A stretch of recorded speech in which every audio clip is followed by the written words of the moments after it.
राधे राधे मित्रों। तो मित्रों, आप लोग राधा किशन के अपकमिंग एपिसोड में देखेंगे कि मित्रों, वीडियो शुरू करने से पहले अगर आप हमारे चैनल पर नए हैं और अगर अभी तक आप लोगों ने हमारे चैनल को सब्सक्राइब नहीं किया है तो चैनल को कर लीजिएगा सब्सक्राइब और बेल आइकन को ऑल पे करके प्रेस कर दीजिएगा, जिससे कि हमारी नई वीडियो का नोटिफिकेशन आपको मिल जाए। तो मित्रों, आप लोग देखेंगे कि रेवती जाती है बलराम के पास और उन्हें बताती है, उसने धमकी दी है कि वो किसी को नहीं छोड़ेगा। उसने कहा कि वो बदला कभी नहीं भूलता, आप कुछ कीजिए। वो कृष्ण को भी नहीं छोड़ेंगे, आप कुछ कीजिए। और फिर बलराम दाऊ पूछते हैं, कौन? रेवती जी, है कौन? और फिर रेवती बताती है बलराम को, मैं घाट पर गई थी और वहाँ शंखचूड़ आया, और सारी बात बताती कि कैसे उसने रेवती को जाने से रोका और कहा कि जाकर कह दो समस्त द्वारका वासियों को, द्वारका की उन स्त्रियों को और उस कृष्ण को छोड़ूंगा नहीं मैं। और रेवती बहुत रो रही होती है और कहती है बलराम से, आप कुछ कीजिए। और फिर बलराम दाऊ कहते हैं, ठीक है, अब आप शांत हो जाइए, मैं आ गया हूँ ना, अब आप सुरक्षित हैं। और कहते हैं, बलराम, शंखचूड़ का इतना दुस्साहस कि वो मेरी अर्धांगिनी को धमकाए, अब तो मैं उसके प्राण लेकर ही मानूंगा। और फिर बलराम दाऊ जा रहे होते हैं और तभी श्री कृष्ण आ जाते हैं और कहते हैं, शांत हो जाइए दाऊ। और कहते हैं, मैं जानता हूँ कि जो भी शंखचूड़ ने किया है वो अनुचित है, किंतु उसका वध आप नहीं कर सकते। और फिर बलराम दाऊ कहते हैं, क्यों कान्हा, उसने जो दुस्साहस किया है उसके लिए उसका एक ही दंड है, मृत्यु दंड। और फिर श्री कृष्ण कहते हैं, उसे उसका दंड अवश्य मिलेगा दाऊ, उसमें कोई संदेह नहीं है, बस उचित समय आने पर मिलेगा। और कहते हैं आगे श्री कृष्ण, आपके हाथों नहीं मरेगा। और फिर तभी बलराम दाऊ कहते हैं, कान्हा, तुम एक बार पुनः पहेलियां मत बुझाओ, और तुम्हें ज्ञात है कि मुझे पहेलियां नहीं समझ में आती हैं। उसने रेवती जी को धमकाया है कान्हा, तुम सीधे सीधे मुझे बताओ कि क्यों मैं उसका अंत ना करूं अभी। तुम बताओ मुझे, अन्यथा मैं तुम्हारी एक बात नहीं सुनूंगा और अभी जाके उसका धड़ शीश से अलग कर दूंगा।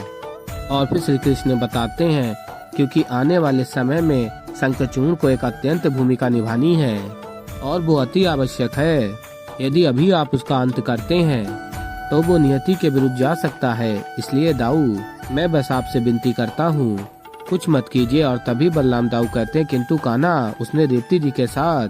और तभी श्री कृष्ण कहते हैं, मैं आपको वचन देता हूँ कि चाहे जो कुछ भी हो जाए, शंखचूड़ को उसके कुकर्मों का दंड अवश्य मिलेगा। और फिर ये सुनकर बलराम दाऊ अपने क्रोध को शांत करते हैं। और फिर आगे आप लोग देखेंगे कि बलराम दाऊ कहते हैं, ठीक है कान्हा, किंतु वो समय शीघ्र ही आना चाहिए जब उसे उसके पापों का फल मिले। और फिर बलराम दाऊ चले जाते हैं और श्री कृष्ण कहते हैं, इस नियति में जब जब जो होना है तब तब वो होकर ही रहता है, और अब शंखचूड़ भी अपनी नियति की ओर प्रस्थान कर चुका है। और फिर आगे देखेंगे कि शंखचूड़ स्मरण कर रहा होता है और कहता है, मैं तुम्हें नहीं छोड़ूंगा कृष्ण, शंखचूड़ अपने अपमान का प्रतिशोध लेकर ही रहेगा। और फिर देवी आ जाती है और कहती है, शंखचूड़ से कैसे लेंगे प्रतिशोध आप, मंदिरा ग्रहण करके। और फिर शंखचूड़ कहता है, मुझे एकांत में छोड़ दो दामिनी, मैं कोई मार्ग अवश्य निकाल लूंगा प्रतिशोध लेने का। और फिर दामिनी कहती है, शंखचूड़ से मुझे वो मार्ग मिल गया है, और बताती है, असुर गुरु शुक्राचार्य वो कृष्ण के अटूट शत्रु हैं, यदि आप उनसे मिल लें तो वो आपको स्वयं मार्ग बता देंगे। और फिर शंखचूड़ कहता, मैं इसी क्षण जाकर उनसे बात करूंगा। और फिर तभी शंखचूड़ अपने होश में नहीं होता है और चलते चलते गिर जाता है। तभी दामिनी कहती है, आप इस दिशा में नहीं जा सकते, यदि आप शुक्राचार्य से मिलने जा रहे हैं तो आपको उन्हें ये दर्शाना होगा कि आप कितने शक्तिशाली हैं, तभी वो आपकी सहायता करेंगे।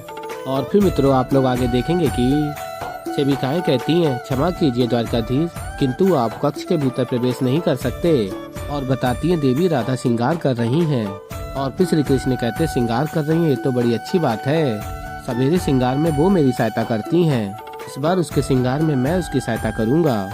और फिर श्री कृष्ण जा रहे होते हैं और तभी सेविकाएं रोकती हैं और कहती हैं, क्षमा कीजिए द्वारकाधीश, किंतु देवी राधा ने कहा कि आप भीतर प्रवेश नहीं कर सकते। और फिर श्री कृष्ण स्मरण करते हैं, प्रतीत होता है कि कल रात्रि की बात को लेकर राधा अब भी मुझसे रुष्ट है, मुझे कुछ भी करके राधा को समझाना होगा कि मैं महर्षि वेद व्यास को कह नहीं सकता कि वो अपने ग्रंथ में हमारी प्रेम कहानी के विषय में लिखे। तभी श्री कृष्ण जा रहे होते हैं और तभी राधा की आवाज आती है। राधा कहती है आने दो उन्हें। और फिर श्री कृष्ण कक्ष में जाते हैं और कहते हैं देखो राधा, मैं जानता हूँ तुम मुझसे। और तभी राधा आ जाती है श्री कृष्ण के समक्ष और तभी राधा का श्रृंगार देखकर श्री कृष्ण को गोलोक का स्मरण हो रहा होता है। और फिर मित्रों आप लोग आगे देखेंगे कि राधा कहती है स्मरण है कृष्ण, एक समय पर तुम्हारे भक्त ने मुझे तुम्हारे कक्ष में आने से रोका था। और तभी श्री कृष्ण स्मरण करते हैं श्री धामा को और कहते हैं श्री कृष्ण कैसे भूल सकता हूँ, आज तुम्हारे भक्त ने तुम्हारे कक्ष में आने से रोका। और फिर राधा कहती है हाँ, क्योंकि मैं गोलोक में आरंभ हुआ वो चक्र पूर्ण कर रही थी, जिसके कारण हमें यहाँ मृत्यु लोक में जन्म लेना पड़ा। किंतु अब हम ये लोक छोड़कर गोलोक पुनः लौट सकते हैं। कृष्ण, जो उद्देश्य पूर्ण करने के लिए हम यहाँ पृथ्वी लोक पर आए थे सभी पूर्ण हो चुके हैं, अब कोई कार्य शेष नहीं है। अब पुनः गोलोक लौटकर सदैव के लिए एक साथ रह सकते हैं, जैसे राधा कृष्ण सदैव रहे हैं और सदैव रहेंगे। और फिर श्री कृष्ण कहते हैं मुझे ज्ञात है कि गोलोक से आकर हमें बहुत समय हो चुका है, आने के पश्चात बहुत कुछ घटित हो चुका है, किंतु अब भी सब कुछ समाप्त नहीं हुआ है, कुछ कार्य हैं जो अब भी शेष हैं। और फिर राधा कहती है ऐसा कौन सा कार्य शेष है जो हमें गोलोक जाने से रोक रहा है। और कहती है आगे राधा, मैं मानती हूँ कि मेरी ये इच्छा थी संसार हमारी प्रेम कहानी के विषय में जाने, उसे सदैव स्मरण रखे, किंतु यदि तुम कह रहे हो कि ऐसा कोई मार्ग नहीं है तो कोई बात नहीं। और कहती है राधा, जब तक राधा कृष्ण के साथ है और हम गोलोक में एक साथ हैं तो मैं प्रसन्न हूँ। और फिर श्री कृष्ण कहते हैं चलो यदि तुम्हारी यही इच्छा है तो मुझे थोड़ा समय दो। और फिर तभी राधा कहती हैं अब किस बात के लिए समय चाहिए तुम्हें। और फिर श्री कृष्ण कहते हैं भूल गई, गोलोक में सदैव तुम मेरा श्रृंगार करती थी और तुम्हारा श्रृंगार तो हो चुका है, मुझे भी श्रृंगार करने के लिए, प्रबंध करने के लिए थोड़ा समय दे दो। और फिर राधा कहती है ठीक है, दिया समय। और फिर मित्रों आप लोग आगे देखेंगे कि राधा श्री कृष्ण के हृदय से लग जाती हैं और श्री कृष्ण स्मरण कर रहे होते हैं यदि तुम चाहती हो तो मैं गोलोक अवश्य चलूंगा राधे, किंतु उससे पूर्व द्वारिका पर जो संकट आने वाला है उसकी चिंता अधिक है। और फिर मित्रों आप लोग आगे देखेंगे कि देवी पार्वती महादेव से कहती हैं महादेव, मैं अत्यंत प्रसन्न हूँ, राधा और कृष्ण पुनः गोलोक में पधारने वाले हैं। और कहती हैं देवी पार्वती महादेव से मैं बहुत सी तैयारियां करने वाली हूँ उनके आगमन के लिए, आप भी चलिए महादेव। और फिर महादेव कहते हैं गौरी, इस समय चक्र है, कभी भी अपनी दिशा बदल सकता है, तुमने सोचा है। देवी राधा ने स्वतः ही इस विषय में मना कर दिया तो। और फिर देवी पार्वती कहती है महादेव से किंतु राधा मना क्यों करेगी, ये तो उसकी इच्छा है और कृष्ण ने भी हाँ कह दिया है। महादेव आप भी ना यूं ही मुझे बातों में उलझा रहे हैं, मुझे बहुत सी तैयारियां करनी हैं, आप भी सज्जे हो जाइए, मैं चलती हूँ। और फिर मित्रों आप लोग आगे देखेंगे कि असुर गुरु शुक्राचार्य कहते हैं अपने सेवक से क्या राधा और कृष्ण गोलोक लौट रहे हैं। और सेवक कहता है जी आचार्य, ये राधा के कहने पर ही हो रहा है। और फिर सेवक चला जाता और असुर गुरु शुक्राचार्य कहते हैं शीघ्र ही मुझे किसी योजना का गठन करना होगा, नहीं तो ये कृष्ण चालाकी से फिर बच निकलेगा और मेरा प्रतिशोध कभी पूर्ण नहीं हो पाएगा। और फिर तभी शंखचूड़ आ जाता और कहता आचार्य, शत्रु का शत्रु मित्र होता है। और कहता है आगे शंखचूड़, मैं भी उस कृष्ण का नाश करना चाहता हूँ, यदि आप मेरी सहायता करें तो हम दोनों का कार्य हो जाएगा।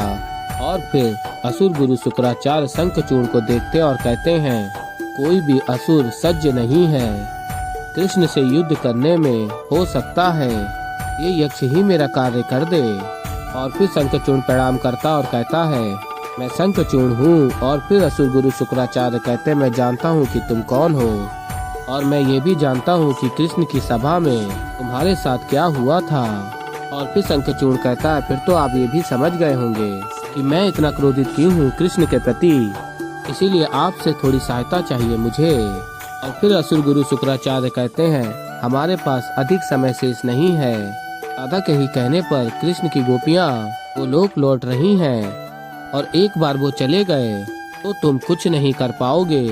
और फिर शंखचूर्ण कहता, लेकिन मैं उन्हें कैसे रोकूं? और फिर असुर गुरु शुक्राचार्य बताते हैं, कृष्ण को रोकने के स्थान पर राधा और गोपियों को रोको, क्योंकि कृष्ण ने वचन दिया था कि वो गोलोक राधा और गोपियों के साथ ही लौटेगा।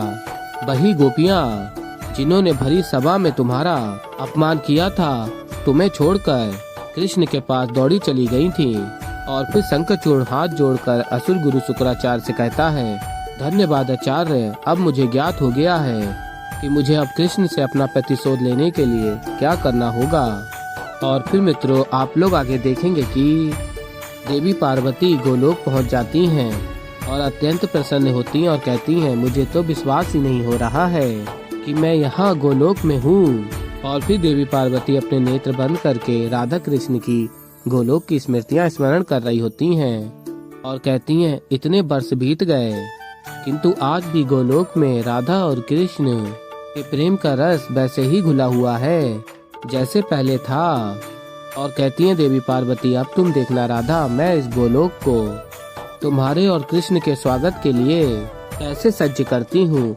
तो ऐसे ही मित्रों आगे और भी बहुत कुछ देखेंगे। तो अभी के लिए इस वीडियो में इतना ही। तो मित्रों, अगर आप लोगों को हमारी वीडियो पसंद आई हो तो वीडियो को कर दीजिएगा लाइक, चैनल पर नए हैं तो चैनल को कर लीजिएगा सब्सक्राइब। और मैं मिलता हूँ जल्दी आप लोगों को एक नई वीडियो के साथ। तो तब तक के लिए मित्रों, राधे राधे।